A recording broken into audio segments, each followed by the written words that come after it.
going on? It's Ash here coming at you today in Raid Shadow Legends. I'm not alone. I'm joined by the great Hell Hades. Hades, what's up, man? How you doing? Hey, Ash. Yeah, I'm doing well, man. Yeah, thanks for having me on. Forward to this one. No problem, man. This is going to be a fun one. We're going to talk about all the crappy, stupid mistakes that we've made in the history of Raid Shadow Legends, man. You know, we're going to have 3 of our biggest mistakes as we've identified. Like that.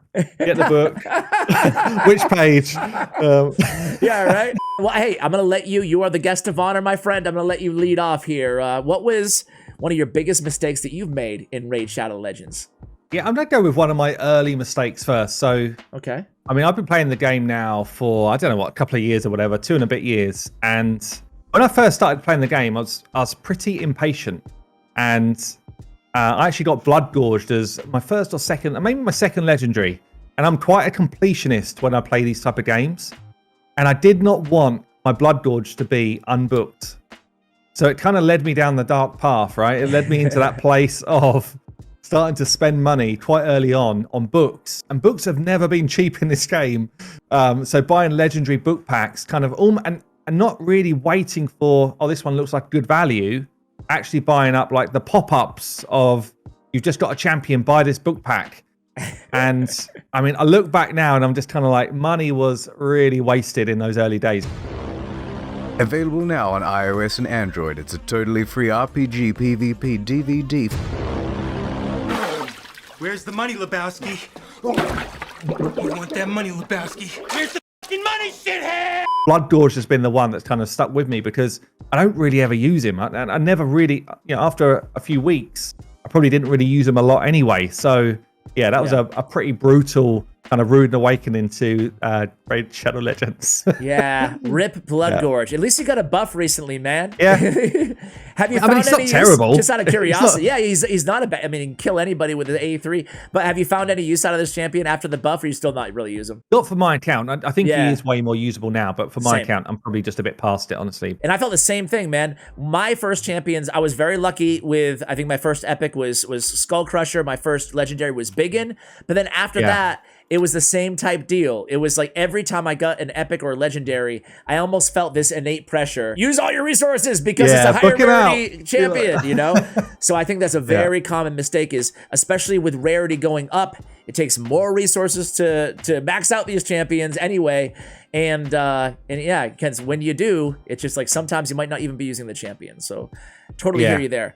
My first mistake is going to be, I think I'm going to start with one that I was going to end with, but it's actually about my free-to-play account, but this gave me really good insight onto the journey of a lot of players in this game, and that is feeling the need that with every new champion I pulled, every champion that I use inevitably, right, feeling the need that I either had to max them out 6 stars or forget about that champion, you know? And it took me going free-to-play to realize, wait a second, I've shared this before. This one I've shared with my viewers before, but I think it bears repeating, is that you can get plenty of utility out of champions. I looked at my account one day, Hades, and I have like 5 level 60s in a bunch of food. That's it, you know? And it's like, no, you can get actually a lot of value and utility out of champions, even if they're level 50, even if they're level 40 in some cases in Faction Wars. It can help you reach those milestones. It helps you better utilize the Forge because you're doing better in Faction Wars. That's where you can get your best artifacts. It has like a snowball effect.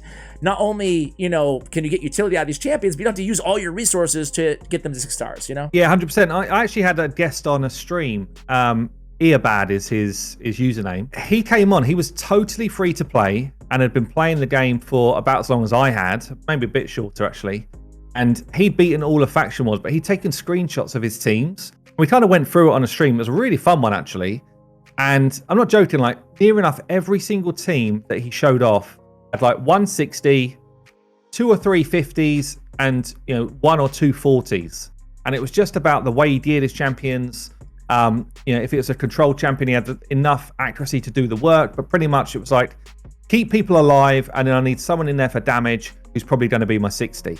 And honestly, I was kind of blown away by this guy. I mean, I've had him on a couple of times since, and really like methodical way of kind of playing the game, but definitely like hearing what you're saying. Like, and I did the same thing on my free to play last year. I was able to get pretty far in Faction Wars with honestly 40s and 50s as long as I had someone of some work in the team. I was stuck in the mentality of, okay, I have 2 level 60 skinwalkers, so that's my team, and then I'll put some food in there just to activate masteries or whatever. But then I'm like, wait a second, I can just get some level 40s in here, put some crappy artifacts on them, level them up to level 12, and I'm good, So yeah. Totally. I'm glad that resonates with you. What's your second mistake, Hades?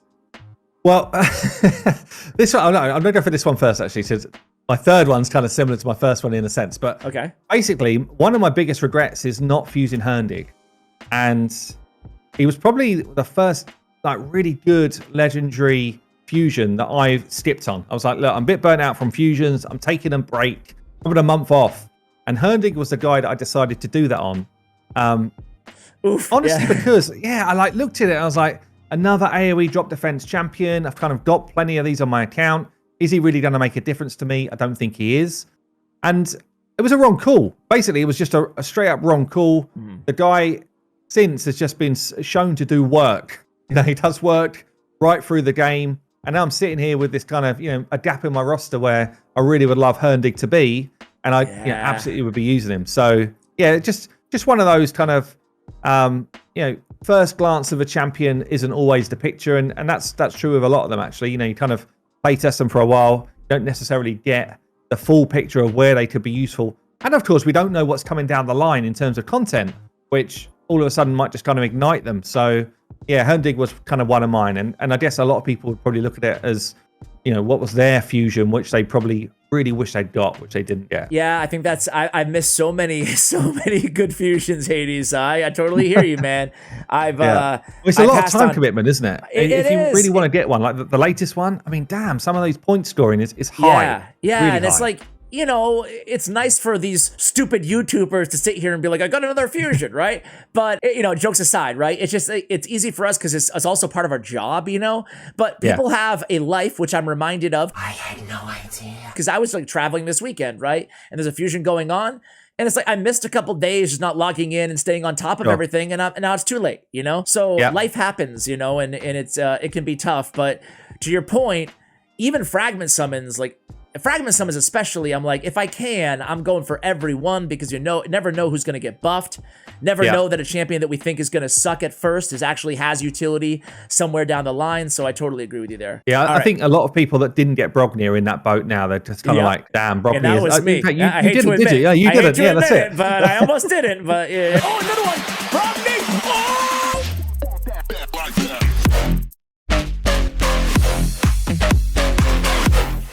Okay, now we're talking Underbrace Brognir number 2. Yeah. I was lucky enough to pull him more recently, but for about a year, I was a very jealous person, My next mistake is going to be the rule of 4, man. I was sitting on level 4, that is, right?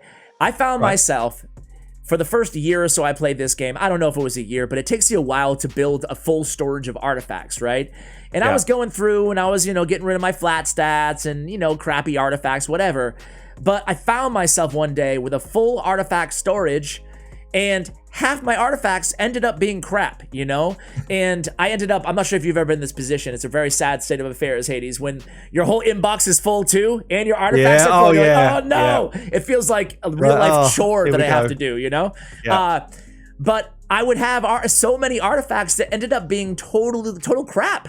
But I just didn't level them up at least to level 4 to see where the first roll would go, Sure. And so many times, artifacts that are borderline. Sometimes you just land a good artifact, it's a good artifact, like attack percentage, crit rate, speed, sign me up. Yeah, chess piece, straight right? to 16, go make a cup of tea, come back. Yeah. But sometimes what you think could be a good artifact won't be, or what you think could be a decent artifact from an awful set, no reason to keep it. So I found myself basically not rolling up enough artifacts, not taking the time to see where my first roll or first 2 rolls would go to level 4, level 8, and then just bogging up my entire storage, having to mule crappy artifacts everywhere, pay extra silver to remove them from champions. It was a big mess, and it took me a few hours to fix my artifact situation. So if I could redo things, I'd be a little bit more attentive to at least seeing where, leveling up artifacts that were borderline rather than just keeping them and saying, I'll do it later, You want to be doing it a little and often. So as you've done your runs, as they come in,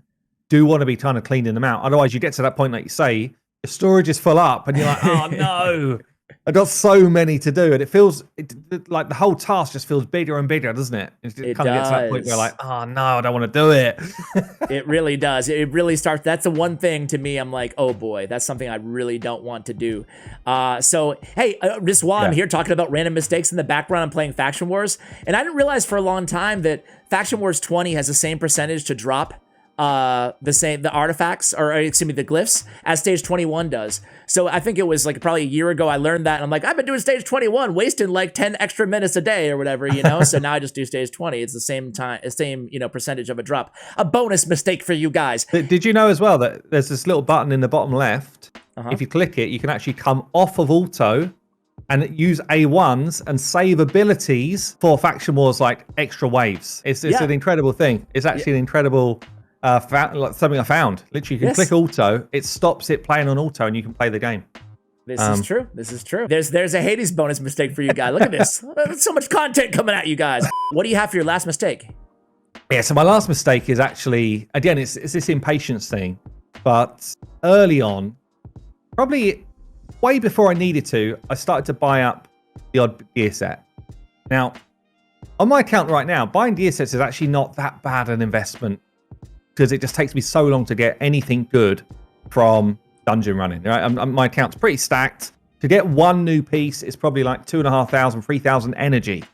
But early on, obviously, that's not the case. And I just was in a rush to improve my account and kind of fast forward it. So buying up the gear sets, and especially what's the most frustrating, you almost get that kind of feeling of being sick in your own mouth, is when you buy a gear set and then the gloves have got a terrible main stat. The chest has got a terrible main stat. The boots are not speed or even usable, and you're just kind of like that.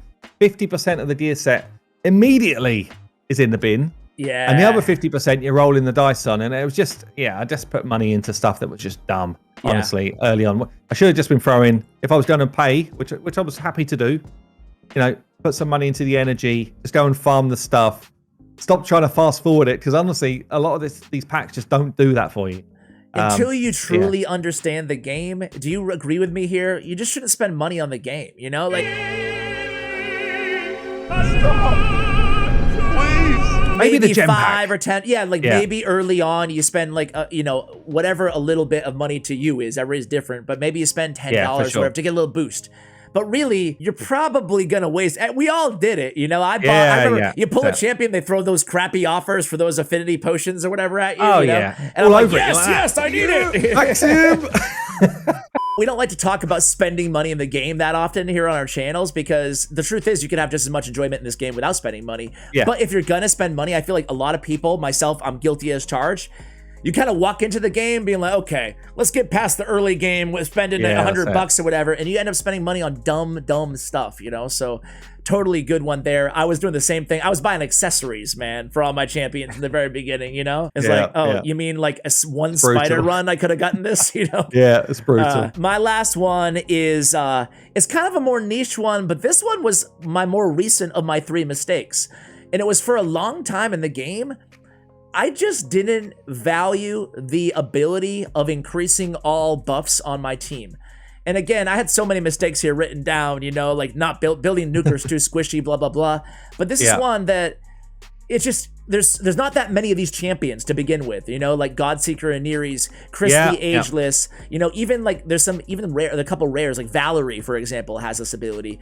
But it increased the duration of all buffs on all allies by 1 turn, especially if that's on a 3-turn cooldown. And as I mentioned, even Valerie has it in Bannerlords, and it's just like, wow, this is, I don't want to be too hyperbolic, but it's a game changer in the sense where you have that increased defense for 2 turns on a 3-turn cooldown. You have that block debuffs for 2 turns on a 3-turn cooldown. It could be one of the strongest buffs in the game. It's going to basically make it so that it's almost always up on all your team. It really covers those gaps, and it can have amazing synergy with like really OP shield champions, or like basically your best buffers are doing what they do, but they're doing it more often, So I think it's just such an insanely powerful ability. And for a long time, I kind of was like, oh, ho-hum, when I saw this on a champion's kit, like, okay, whatever, It's funny, actually. So I use that ability quite a lot on my free-to-play with Valerie. So places like the Scarab boss, where you have to keep that shield up, just giving yourself one more turn of the shield being up often is enough to just kind of get yourself to the point where you're beating the boss. Or, with something like Clan Boss, is actually now we understand Clan Boss so well, enabling a comp that is running on a 2-for-1 speed. Well, actually, those type of champions do that when you've got a speed buffer in the team as well. So you're right. It's one of those kind of undervalued skills, which when you actually get them into the right team makeup, becomes one of the most important skills, almost like a necessity for some teams. So yeah, totally good one, man. Thank you, man. Thank you. Well, hey, we agree on each other's mistakes. Hopefully it helps out at least one of my viewers. We also just did a collab on Hades' channel, something a lot different than this video, but a real fun one. We talked about the #1 legendary that we would buff in every single faction. So that will be linked for you guys in the show notes below. I think that you guys are probably subscribed to Hades, but if not, welcome to Raid Shadow Legends YouTube. Check them out. It's in the show notes below. Hades, thank you so much for coming on, man. Always a pleasure. Awesome, man. Thank you so much for inviting me on again. And no doubt we'll chat soon. Yeah, for sure. Guys, if you have any collab ideas that you would want me to do with Hades in the future, let us know. Always open to your ideas. You help kind of form the content here on the channel, so I appreciate you guys. And as always, take care, guys.